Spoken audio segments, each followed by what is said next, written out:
తాకట్లో ఉన్న మీ బంగారాన్ని విడిపించి ఆ రోజు ఆన్లైన్ రేటుకి కొంటాం. Sharma gold company. వాగర్థావివ సంపృక్తౌ వాగర్థ ప్రతిపత్తయే జగతః పితరౌ వందే పార్వతీ పరమేశ్వరౌ. సదాశివసమారంభాం శంకరాచార్య మధ్యమాం అస్మదాచార్య పర్యంతం వందే గురు పరంపరాం. ఆదిత్యాయ చ సోమాయ మంగళాయ బుధాయ చ గురు శుక్ర శనిభ్యశ్చ రాహవే కేతవే నమః. శృంగేరి జగద్గురు పీఠాధిపతులకి కంచి పీఠాధిపతులకి నమస్కారములు తెలియచేసుకుంటూ కార్యక్రమాన్ని ప్రారంభిద్దాం. ఇక గమనించుకున్నట్లయితే మార్చి 7వ తారీఖు నుంచి 15వ తారీఖు వరకు 12 రాశుల్లో జన్మించినటువంటి వారికి ఏ విధంగా ఉండబోతుందో తెలుసుకునే ముందు గ్రహ సంచారం తెలుసుకుందాం. వృషభ రాశిలో గురువు, మిథున రాశిలో కుజుడు స్తంభించి ఉండడం, అలాగే కన్యా రాశిలో కేతువు, కుంభరాశిలో రవి శని యొక్క సంచారము, మీన రాశిలో శుక్రుడు బుధుడు రాహు యొక్క సంచారం. ఇక 12 రాశుల్లో జన్మించినటువంటి వారికి ఒక్కొక్కరికి ఒక్కొక్క రాశిలో జన్మించినటువంటి వారికి ఏ విధంగా ఉండబోతుందో తెలుసుకునే ప్రయత్నం చేద్దాం. మార్చి 7వ తారీఖు నుంచి 15వ తారీఖు వరకు కన్యా రాశిలో జన్మించినటువంటి వారికి ఏ విధంగా ఉండబోతుందో తెలుసుకుందాం. ప్రధానంగా చూసుకున్నది కన్యా రాశి వారికి గురుబలం అధికంగా ఉంటుంది. అలాగే అన్ని గ్రహాల యొక్క ప్రభావం సంపూర్ణంగా యోగదాయకమైనటువంటి పరిస్థితి. అన్నీ ఉన్న అల్లు నోట్లో శని అన్నట్టుగా ఈ కన్యా రాశి వారికి అంతా బాగుంది. ఈ 7వ తారీఖు నుంచి 15వ తారీఖు వరకు అసలు ఒక విధంగా చెప్పాలి అని అంటే అన్ని గ్రహాలు సంపూర్ణముగా యోగించేటువంటి పరిస్థితి. కాకపోతే సింహరాశిలో ఏర్పడుతున్నటువంటి చంద్రగ్రహణ ప్రభావం కొన్ని ఒడిదుడుకులు ఎంత యోగాన్ని ఇస్తున్నాయో ఆ యోగాన్ని కొన్నిసార్లు ఇబ్బంది పడేటువంటి పరిస్థితులు చంద్రగ్రహణ ప్రభావం వలన ఏర్పడబోతున్నాయి. కాబట్టి చంద్రగ్రహణ దోషం నుంచి బయటపడే ప్రయత్నం చేస్తే ఈ 7 నుంచి 15వ తారీఖు వరకు అన్ని రోజులు మీ రోజులుగానే చెప్పవచ్చు. ఎందుకు అనంటే గురువు యోగదాయకంగా, రవి శని శుక్ర రాహు బుధ యోగదాయకంగా, కుజుడు సామాన్యమైనటువంటి ఫలితాలు. కాకపోతే కుజుడిచ్చేటువంటిది ఎలా ఉంటుందనంటే మీలో అమితమైనటువంటి ఆత్మవిశ్వాసాన్ని ఇస్తాడు. తద్వారా అన్ని పనులలో మీదే విజయం అన్నట్టుగా ముందుకు సాగిపోతుంటారు. కాకపోతే ఇక్కడ ఈ కుజుని ప్రభావం వలన తొందరగా పాటు నిర్ణయాలు తీసుకోవడం, తద్వారా కొన్ని విషయాల్లో అవగాహన లోపం వల్ల చేతికెల పడతారు. అంటే సరైనటువంటి నిర్ణయాలు తీసుకోలేకపోతారు దుందుడుకు స్వభావం వలన. కానీ ముఖ్యంగా నిరుద్యోగస్తులకి మాత్రం సంపూర్ణమైనటువంటి యోగ కాలంగా చెప్పవచ్చు. ఉద్యోగం లభించి తీరుతుంది, అందులో సందేహం లేదు. వేరే సంస్థలలో ఉద్యోగం కోసం ప్రయత్నం చేసేటువంటి వాళ్ళకి ఇది చాలా అనుకూలమైనటువంటి సమయంగా చెప్పవచ్చు. 7 నుంచి 15వ తారీఖు వరకు ప్రయత్నాలు ప్రారంభించండి, మంచి ఫలితాలు పొందుతారు. ఇక ప్రభుత్వ పరముగా పనిచేసేటువంటి వాళ్ళు, ప్రైవేట్ పరంగా ఉన్నటువంటి వాళ్ళకి ప్రమోషన్స్తో కూడుకున్నటువంటి బదిలీలు కానీ, ప్రమోషన్ సంబంధించినటువంటి విషయాల్లో మీరు లిస్ట్లో ఉంటారని చెప్పవచ్చు. మీరు ఊహించకపోవచ్చు ప్రమోషన్ వస్తుందా, కానీ మీకు సంబంధించినటువంటిది జీవితంలో మంచి జరిగేటువంటి అవకాశం 7వ తారీఖు నుంచి 15వ తారీఖు వరకు ఉద్యోగస్తులకు ఉంటుందని చెప్పవచ్చు. ఇక వివాహ సంబంధమైనటువంటి విషయాలు ప్రస్తావనకు వస్తే చక్కగా ప్రయత్నాలు ప్రారంభించండి, వివాహ సంబంధాలు కుదురుతాయి, అన్ని రకాలుగా యోగదాయకంగా ఉంటుందని చెప్పవచ్చు. సంతానాన్ని కోసం ఎదురు చూసేటువంటి వ్యక్తులు మాత్రం కాస్త వేచి చూడక తప్పదు, ఈ విషయంలో మాత్రమే చెప్పవచ్చు. ఇక విదేశీయానము, విదేశీ విద్యకు సంబంధించి చేయు ప్రయత్నాలన్నీ కూడా కొలిక్కి వస్తాయి. కోరుకున్నటువంటి యూనివర్సిటీలో మీకు ప్రవేశం లభిస్తుంది.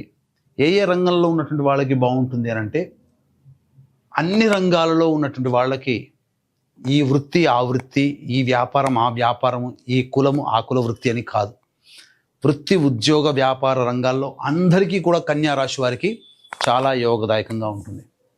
మరి గురువుగారు అన్ని రంగాల్లో బాగుంటుందని అంటున్నారు, అసలు ఇబ్బందే ఉండదా, ఇంకా తిరుగంటూ ఉండదా అని చెప్పి ఆలోచించే వాళ్ళు కూడా చాలామంది ఉన్నారు.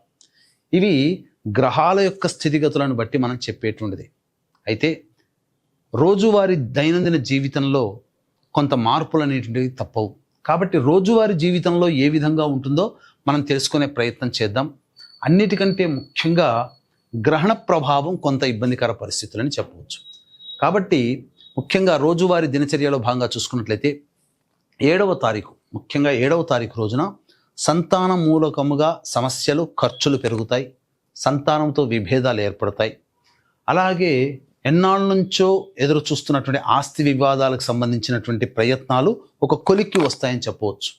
న్యాయ సంబంధమైనటువంటి విషయాల్లో మీకు అనుకూలంగా వచ్చే అవకాశాలు ఎక్కువగా ఉన్నాయి. 8, 9 మరియు 10, 11 ఈ 4 రోజులు మీరు మీవే అని చెప్పవచ్చు. ఇంకా మీకు తిరుగంటూ ఉండదు. అన్ని విధాలుగా అన్ని రంగాల్లో ఉన్నటువంటి వారికి మంచి జరగబోతుంది. ఉద్యోగ సంబంధంగా ఎదురు చూసేటువంటి వ్యక్తులు శుభ సమాచారం 8, 9 తారీఖుల్లో ఎదుర్కొంటారు. తద్వారా ఆనందకరమైన జీవితాన్ని పొందుతారు. రాని బాకీలు వసూలవుతాయి. మీ ఖర్చులకు మించిన ఆదాయం లభించడము, అలాగే అన్ని విధాలుగా యోగదాయకంగా కుటుంబ సభ్యులతో సంతోషంగా గడుపుతారు. అయితే 12, 13, 14 ఈ 3 రోజులు ఒక రోజు కంటే ఇంకొక రోజు ఎక్కువగా బాధిస్తుండడం అలా ఉంటుంది. 14వ తారీఖుకి పీక్ స్టేజ్లో ఉంటుంది. కాబట్టి మానసికమైన ప్రశాంతత ఈ 3 రోజులు ఉండదు. గ్రహణం కూడా ఏర్పడుతుంది. రాశి నుంచి చూసుకున్న అనుకూలంగా లేని రోజులే ఈ 12, 13, 14. కాబట్టి ఖర్చులు ఏవైనా ముందుగానే ప్లాన్ చేసుకుంటే ఆ ఖర్చుల శాతాన్ని తగ్గించుకునే ప్రయత్నం చేయండి, లేదా ఆ ఖర్చుల్ని వాయిదా వేసుకునే ప్రయత్నం చేయండి. చాలా మటుకు సేఫ్ అవుతారు. ఎందుకంటే అన్ఎక్స్పెక్టెడ్ ఎక్స్పెన్సెస్ అనేటువంటివి 12, 13, 14 తారీఖుల్లో ఏర్పడబోతున్నాయి. అన్నిటికంటే ఇంకా ప్రధానంగా మానసికమైనటువంటి ప్రశాంతత లోపించడం, ఒక జిగ్జాగ్ లాగా ఉండడం, ఏ పని చేయాలన్నా ఆసక్తి లేకపోవడం అనేటువంటిది కన్యా రాశి వారికి ఏర్పడబోతుంది. కాబట్టి జీవితంలో పైకొచ్చేటువంటి ఎటువంటి నిర్ణయాలు తీసుకోకపోవడమే చాలా మేలనే విషయాన్ని గమనించుకోవాలి. ఇక 15వ తారీఖు మాత్రం గత 3 రోజులుగా ఇబ్బంది పడుతున్నట్టుగా 11, 12, 13, 14 తారీఖుల్లో ఈ 3 రోజుల్లో పడినటువంటి ఇబ్బందులకి కొంత రిలీఫ్ అనేటువంటిది ఏర్పడుతుంది. పెండింగ్లో ఉన్నటువంటి పనులని, అనగా ఈ 3 రోజుల్లో చేయలేనటువంటి పనులని 15వ తారీఖు రోజున మీరు చేయబోతున్నారు. సంతోషముగా మీ కుటుంబ సభ్యులతో గడుపుతారు. విందులు వినోదాల్లో మీ యొక్క ఆనందంతో మీ యొక్క కుటుంబ సభ్యులతో ఉంటారని చెప్పవచ్చు.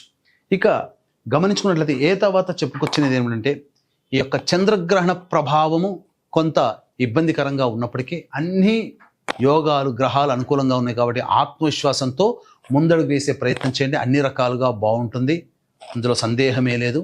అన్ని వృత్తి ఉద్యోగ వ్యాపారాల్లో కన్యా రాశి వారికి అద్భుతంగా ఉంటుందని చెప్పడంలో ఏమాత్రం సందేహం లేదు.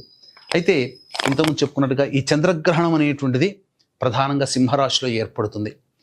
America, Mexico, Canada, Australia, New Zealand, Japan వంటి దేశాల్లో ఉన్నటువంటి వాళ్ళకి ఎక్కువగా కనబడుతుంది. కాబట్టి మన భారతదేశంలో గ్రహణం కనబడదు. కనబడనటువంటి గ్రహణానికి నియమాలు పాటించాల్సిన అవసరం లేదు, అంటే పట్టు విడుపు నియమాలు.